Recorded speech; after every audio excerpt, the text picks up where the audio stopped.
Welcome to the Working Tools Podcast, where today we will continue our discussion of Chapter 7 of Freemasons for Dummies, the Symbols of Freemasonry.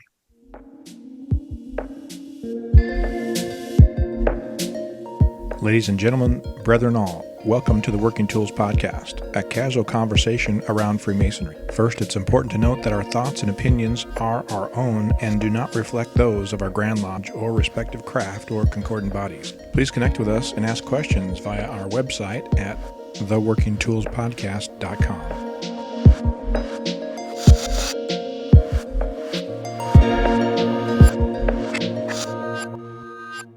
Today on the Working Tools Podcast, we have three-quarters of our usual host. We have Very Worshipful Brother Stephen Chung from Prince Charles Lodge number 153 in Kelowna, British Columbia. Very Worshipful Brother David Colbeth from King Solomon Lodge number 60 in lovely Auburn, Washington. And I'm Matt Appel, and I'm a member of Mill Creek Lodge number 243, and we meet in Montlake Terrace, Washington. So we left off our last discussion. We were talking about the anchor and arc, and David has broken the rules, I think, officially of our podcast and done research and learned facts and wanted to say a brief second about the anchor and arc before we move on. I really have no additional information to add other than you had mentioned that people could go and research or give us some tips and comments in the video. And I thought, it'd be interesting to understand myself what the anchor and arc was really about. And Matt said it exactly. Really, it's the idea of hope. But there's a great we have copies of all the Short Talk bulletins. They're all in a bound edition, and you can do research. You can look in the index and find it. And of course, anchor and the arc's there. I even looked at Esoterica trying to find anchor and arc. It's not there, but there's a whole Short Talk bulletin called magically Anchor and the Arc. It's volume 27, number 6 from June 1949. So, and Carl Claudy did it himself. That's why I kept in the green room, we were talking about it, and I kept calling it a Claudy, and that's why, because Carl Claudy was the one that wrote that Short Talk bulletin. But it's several pages about the anchor and the arc. But in short, it's what we talked about. The anchor is supplies something to which to cling to, some point of safety to which to hold stormy days of life. A hope for a better life to come. So that was the short version of it. But again, it was good for me to understand it. And we hope that you all do the same thing. Maybe at some point is to hear something we say and go, I don't agree with that, or I don't know what that is either. And hopefully open a book and go research it. That's kind of the intent, the hope. Even though this is a casual conversation about Freemasonry, this is also supposed to instigate the wonderment of our craft, right? Supposed to. You're here. Although I will say, as a former sailor, if there's a storm coming, you don't want to be an anchor. You want to be away from land. Interesting. Yeah, and quite often the comments that I get from people on the street or in lodges when I meet them, they say, that was interesting. It made me think about that. And I haven't had anybody say that it's caused them to go and do some research on it, but they've pondered the thoughts, right? So that's cool. There you go. All right. So rolling on then, we come to the sun, moon, and stars and the all-seeing eye. This is one of those things, again, I do the third degree lecture in our lodge, and you sort of blow through it in the third degree lecture. And I feel like the all-seeing eye is actually one of the most attributed to Masonry symbols out there. People talk about it being on the back of the dollar bill and the wherever, but at least in our lecture, in our version of it, it's very briefly mentioned. You guys, I guess my first question would be, Stephen, is it similar in your lodge's work, or? Yes, yeah, it's briefly touched on. There's not a lot of time spent on, right? I think it must be in the Canadian work, because the other lodge in our building actually went and got one of those lights that portrays an image on the floor of the moon and stars, right? And so they must talk about it a little more in depth. But in all fairness, I don't go to their lodges often, because it's on one of those nights that I'm not available as much, right? So I don't have enough history on that. Supposedly, our ceiling is painted with the starry decked heaven and the blue clouds, or the sun and the clouds, whatever. But at some point, our ceiling was in disrepair and coming apart or something, and so they clad it over with this paneling essentially, and then painted it all white, and so it's never been restored or added to. Something similar. We have one of the guys has one of those laser projector thingies, and he's at times when we're prepared or think about it, I guess he's brought that out and projected it onto the ceiling at the right time. And we've talked about that idea too of having something projected, but it's just never really come together. I've also talked to having an artist come in and paint on the ceiling or paint on the side of the ceiling, whatever, even just a corner to give some imagery. What do you put up there, and what do you project, and in what format and what combination of, right?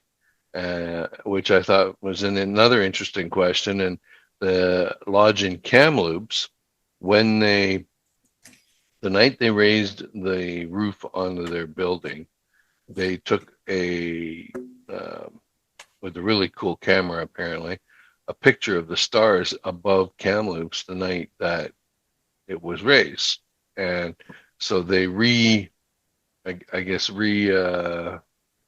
copied that and put stars in lights on their ceiling, right? And I thought, well, that was rather interesting. At least they have a story with it and a reason why it's in a particular configuration. There's actually, I have, not to brag, but in my dining room, we have one of those ceilings that's like, it indents whatever 3 inches. And tray ceiling or something like one of those architectural terms. Anyway, shortly after we moved into the house, I got out my field guide to the night sky and I painted some stars on the ceiling there. So I made it midnight blue and then put stars on the ceiling I just sort of chose, when I'm a Libra, my wife's a Leo, so I just sort of chose the time of the year when those stars would be visible in the sky and put them up there. Nice. So it's not, how to phrase this. David mentioned the 10-foot job before. If you want a 10-foot job, it's not hard to do. If you want to make it like, we had one guy talk about putting in our lodge years ago, putting in like not LED but fiber optic lights in the ceiling, sort of thing, and that seems like it'd be a lot harder to do. Yeah, obviously, pretty intense. Than me standing on my dining room table going, yeah. And just to clarify what the 10-foot rule means is that, if you're up really close and looking at something in high fine detail, it may not be really pretty, or it may not even really look great. But if you step back 10 feet, or at least 10 feet or more, the further you go back, the better it looks usually. Which, if it's on the ceiling, Exactly. Most of those things don't need to be super fine, super detailed. I mean, of course, that'd be great if you could, but just even a rough outline, a rough overlay of things can really add to the enhancement of something. But anyway, easy way to do that is just to project an image onto the wall and trace it, essentially, or onto the ceiling and trace it. If you wanted to surprise your wife, Matt, well, she won't listen to the show anyway. I imagine my wife doesn't. I assume she doesn't.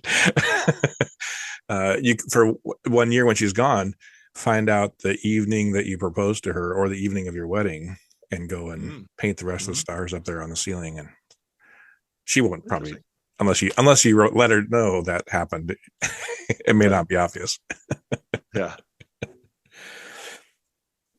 I will say the sun, to go back onto the actual topic, the sun and the moon are, in our lodge at least, they're like the symbols for the senior and junior deacons, have the square and compass with the sun or the moon inside them, which I've heard various opinions on why that is, but that's not really, at least as far as our ritual goes, that's not really mentioned too much in there.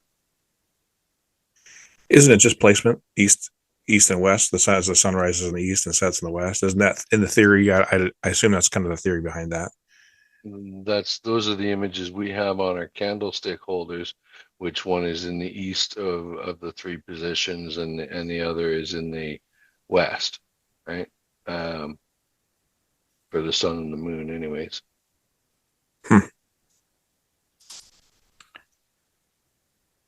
Yeah. Well, what's next, Matt? Well, I guess the lambskin or the white leather apron. The lambskin, or lamb or lambskin apron, which I think we've had multiple shows about actually in the past. Yeah, the lambskin apron and the differences between the different jurisdictions and such. Yeah, we have talked about that a lot, but in general, for those that are just listening for the first time, the lambskin is supposed to represent innocence and represent a well-traveled life. It's to remind us of our quest towards purity, if you will, a pure life, right? Purity of life, conduct, and conscience. Yeah, it's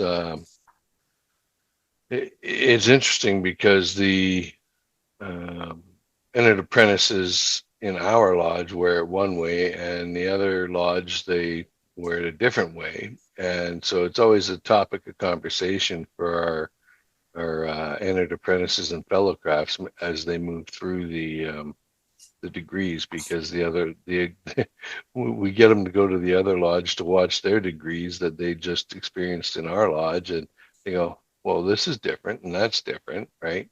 So it's always a good conversation. Yeah. So I encourage. Oh, sorry. Go ahead, man. Go ahead.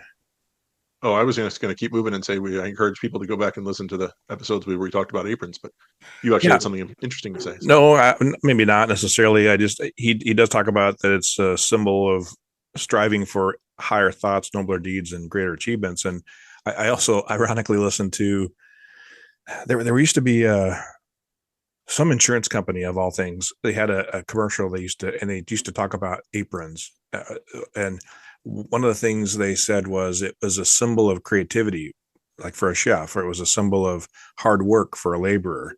And so this symbol of, I don't remember exactly how they tied insurance into the aprons, but it was interesting. And so I incorporated some of those ideas. I created a ceremony for a past master's apron when we're transferring aprons.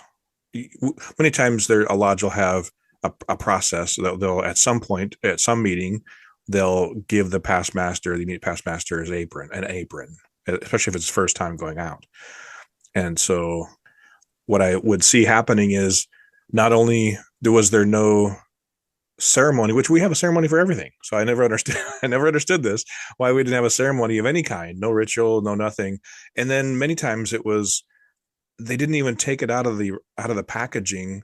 It was still in the cellophane wrap or whatever, and it wasn't sized for the guy. And so it became a clumsy, awkward process, I always noticed.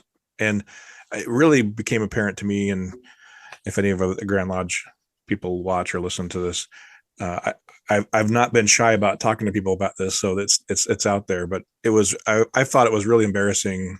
We had a past Grand Master that was receiving his apron, and it was this jumble show, taking the thing out of the box and taking it out of the wrapper and having to size it because the guy was a little bit bigger, and it was just this really clumsy thing. It wasn't ceremonial. We had just come to this beautiful ceremony of installing this new Grand Master, and then this show. Same thing with we give our past master's apron during our installation ceremony, and so this is whole beautiful ceremony that we do, and then all of a sudden there's this clumsy delivery of this, who we have indicated is important. Our immediate past master, our immediate past Grand Master, they're these important people, and just to finish their year, and we're basically saying, here, get off the stage. Which is interesting, because we give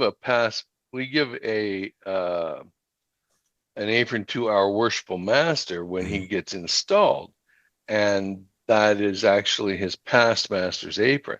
Right. So when he goes into the IPM's chair, the immediate past master's chair, you're installing him with his collar and jewel, but there is no apron or presentation. Right. Interesting. Yeah. We have our officers each have their own aprons, and the master has a master's apron, which just has the square. Just has a square on it. But then at past master, some lodges have a tradition where it's the same past master's apron everybody gets, and some lodges say, hey, pick your own or whatever. It kind of depends. But there were same thing with the deputy as they're outgoing, or the Grand Master as they're outgoing. There wasn't any ceremony, and so I wrote the ceremony and included language from our apron ceremony and described how, as a man moves through, becomes a Mason, and then moves to the rank, often the apron, the symbolism of the apron will change, and it's a significant part of who we are as a Mason. Someone in one of our shows, I think we talk about how, or maybe it was something I was listening to, the dates on, I think I was at a presentation. They said, what are the dates on your apron? Do you know what the dates are? And those usually represent the days you got your degrees. Mm-hmm. Yeah. And so how many people in the room at the time could say, I know the exact date of my first degree, my second degree, my third degree? And it was interesting. Only a few people, I was not one of them, only a few people could say, oh, this is the exact date.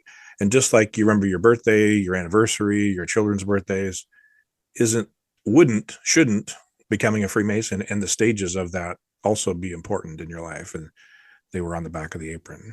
Anyway, a little more deep, a little more than I expected to talk about here, but in our aprons actually, and I think we noticed that they stopped doing it now, but all of our aprons, when you lift the flap up, there's a stamp on there for you to put those dates. Yeah. Because when, the theory is that when you get, really old and you're sitting there and you can never remember the dates, you just lift up the flap and the dates, right? Yeah. But recently in the Master Mason's apron that we give, we noticed that they stopped putting the stamp on them, but yet it's on all of the white leather aprons. So I thought that was rather interesting that they put it on one and not the other. But the white leather apron theoretically is the one that would be placed upon your casket if you're having a service like that. Right. Or buried with you is how we would say it, or potentially archived with you if you're interned or what's the word I'm looking for? Cremated. Thank you. Yeah. Yeah. Alrighty.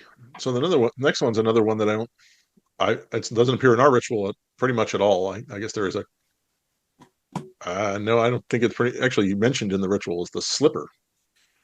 Well, which I've seen given as a pin to daughters and wives of Masons, that as something they could wear that would theoretically identify them as a daughter or a wife of Mason. Well, it's in our lectures. Yep, it's in our lectures, and as the book says, back in the day, it was in order to, and it's weird, I've never really understood it, but in order to confirm a deal you've made with a neighbor, you would pluck off your shoe and give it to your neighbor. And I'm like, why would you give him your shoe? Right? Unless it's going to fit him for some reason. It never made any real sense to me, but it was a symbol that that gesture meant that, to me, I'm in the old fashioned shake the guy's hand, give him your word, and that's good, right? But apparently that was back in the day. You plucked off your shoe and gave it to your neighbor to confirm an agreement. Israeli-ish custom, yes. Yeah, right. Yes. And it's actually in the Entered Apprentice degree lecture for our ancient work. Yeah. Interesting. So I Googled it while you were talking because, obviously all good research is done by Googling. Yeah. So Google says that it is part of a legal custom where removing or handing over one's sandal signifies the formal relinquishment of a right or claim to property. Yes. And if you, it says, what makes me think of there's a phrase where you're going to shake the dirt of a place from your shoes when you leave because you're leaving in contemptuously or whatever. I haven't heard that. I haven't researched this piece, but I would think it's at one point shoes being shod was probably a something of high value, right? We we wouldn't Yeah. maybe today think so much about just taking our shoe off and giving it to you because it's not as important of a piece of clothing or piece of material. But back then, the hot sands and to be able to travel and to be able to maneuver, and maybe you couldn't just go get another pair of shoes very easily. So giving that person one of your shoes would not only be giving up something very important to you, but also a visual extreme indicator that, hey, this guy has given this up. If you really want to have a cool ideal of it, there's a guy named John Nagy out of Florida. Yeah, Matt's smiling. He knows. But John's been up here to Washington a couple of times, but he has a really cool way to explain it about how the story of Ruth. Basically, it's the story of Ruth, and that's really, at least in his mind, that's where this comes from. And I don't know if we can talk about it or not, but we've incorporated some of the ideas that he proposes into our pre-standard work preparation of our new Masons to help them indicate that what they're doing is a contract. Essentially, it's the fulfillment of a contract, right? And so I've changed my mindset a little bit about the petition, in that a petition isn't just an application; it's a contract especially between the people that have signed it, those that are vouching for that man as well as the man. But also, I believe it's a contract between every member of the lodge, because we all vote on him, we all approve him, and so we have an obligation to help him, a contracted obligation to help him become better. And John Nagy has some ideas on what that is. He relates it to the widow's son. I'll just kind of float that out there. And who is the widow? Who is the widow's son? And some other elements. But it's really the story of Ruth and how Ruth came to be with her next husband, if you will, and who did Ruth bear as a child, and then who is the descendant of Ruth's child? I'll leave those questions out there for people to pontificate, to understand, and to go research. But it's a really cool story. Really cool story. That's where the slipper comes from. I haven't seen it separately as like a pin, or you said it was a pin, Matt? I haven't seen that. I think there's some in my lodge's storage closet still from when they used to give them out, but we haven't in years. Huh. Yeah, usually when I've seen it, it's a a half-inch blue, sure, slippery looking thing, usually with a square and compass on it. Okay. And I've never actually seen anyone wear one, but I've seen them given out. It's stuff like this that really kind of makes the hairs on my arm stand up, the back of my neck stand up, because you don't really always think about these things. I was kind of hoping maybe there was, like with the Anchor in the Ark, I was kind of hoping maybe there was some other backstory that was there that I just didn't understand, was hidden. And there's some symbolism there for sure, but I just didn't get the whole idea of the slipper of this in our degree work until I heard John's version of it. And the first time I heard it, and the first time probably a dozen Masons heard it, we were at Verity Lodge in Kent, and he was giving a lecture during the lodge meeting, and we all just kind of were looking at each other with eyes wide open and going, what? Just we couldn't believe, oh my gosh, this makes so much sense. It was his theory or his version of it, but it was really, really interesting. So I don't think John listens to our show, but shout out to John Nagy. Maybe I'll tell him. Maybe I'll tell him he's on this one. All right. So next we come to the point within the circle. I know we've done a whole show on that, and I also know that we're about up to time.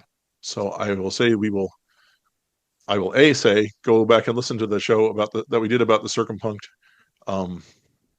I seem to recall it being one of my more favorite ones that I was on. Although really, in the pantheon of greatness that are the episodes of this podcast that I've been on, it's hard to pick a favorite. But yes. But yes. Seriously, I think it was a good couple. I think we even did it for a couple episodes. It was a good couple episodes. Yeah, I think so. So I will point people in that direction, and then I will say that we look forward to hearing from you on the Working Tools podcast. I hope that we get to hear your opinion of our pontifications here, and that's apparently the word of the pod, is the pontificate. And I look forward to talking to you soon. And on behalf of Stephen and David, and I didn't say Craig's not here. He had to work. For emergency is quite the word, but he got pulled away, and so he was sent his regrets. But on behalf of Craig and Stephen and David and myself, I thank you all for listening and look forward to talking to you again soon on the Working Tools podcast. Goodbye.